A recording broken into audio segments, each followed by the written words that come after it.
இந்த திமுக கட்சிக்கு என்ன ஒரு என்னன்னா, தன்னை மீறி யாரும் வளரக்கூடாது, தன்னை சார்ந்து எல்லாரும் இருக்கணும்.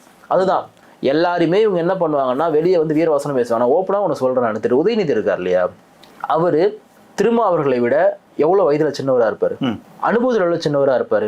சரி, இங்கே ஒன்று வச்சுங்க, இது ஒன்று வச்சுங்க. திரு கமலஹாசன் இருக்கார் இல்லையா, திரு கமலஹாசனுடைய அரசியலுக்கும் டாக்டர் திருமாவுடைய அரசியலுக்கும் ஏணி வச்சா கூட எட்டுமா? எட்டாது.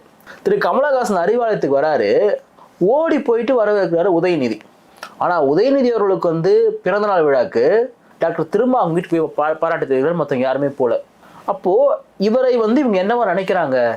நான் என்ன சொல்றேன், நீங்க என்ன ஸ்கேல்ல நீங்க பாக்குறீங்க? நான் என்ன சொல்றேன், நீங்க கமலஹாசன் அவர்களை வந்து நீங்க வந்து அப்படியே போர்ட்ரேட் பண்ணி, நான் ஓப்பனா கேக்குறேன், சாதி அடிப்படையில பார்வை திமுக வைக்குதுன்னு பார்வை வைக்கிறீங்களா? நான் ஓப்பனா சொல்றேன், திமுக மாதிரி ஒரு சாதி என்னும் ஒரு கட்சி நீங்க தமிழ்நாட்டுல தோண்டி எடுத்த கூட கிடைக்காது. பாமக நீங்க ஜாதி கட்சி சொல்றீங்க, பிளாஸ்டிக் சேர் தான் அப்படின்னு சொல்லி திமுக. நான் வந்து அந்த அந்த விமர்சனத்துக்கு நான் உள்ள வரல. ஏன் அப்படின்னா, அது ஒட்டுமொத்த திமுக மனநிலையா, அந்த கட்சிக்கார அந்த உட்கார வச்சார்ல அமைச்சரோட மனநிலையா அப்படின்றது எனக்கு தெரியல. ஆனா இந்த பிளாஸ்டிக் சேர் கொடுத்து நீ அந்த இரிட்டேட் பண்ண முடியாது அப்படின்றது திரும்ப அவர்களே சொல்றாரு. ரெண்டாவது, நான் வந்து எங்க ஓரமா உட்கார்ந்தாலும் அதுதான் மையன்னு சொல்றாரு.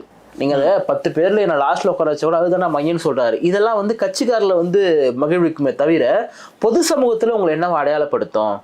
ஒரு பத்திரிகை ஒன்று பார்க்குறேன், இப்போ ஒரு பத்திரிகை, அந்த பத்திரிக்கையில திரு வீரமணி, திரு கமலஹாசன், அதன் பிறகு இவங்க பேர்லாம். இது எவ்வளோ பெரிய அயோக்கியத்தனமான பத்திரிக்கை. நான் உங்களுக்கு அதை எடுத்து காட்டுறேன், நீங்கள் போடுங்க அதை நீங்கள் கண்டிப்பாக.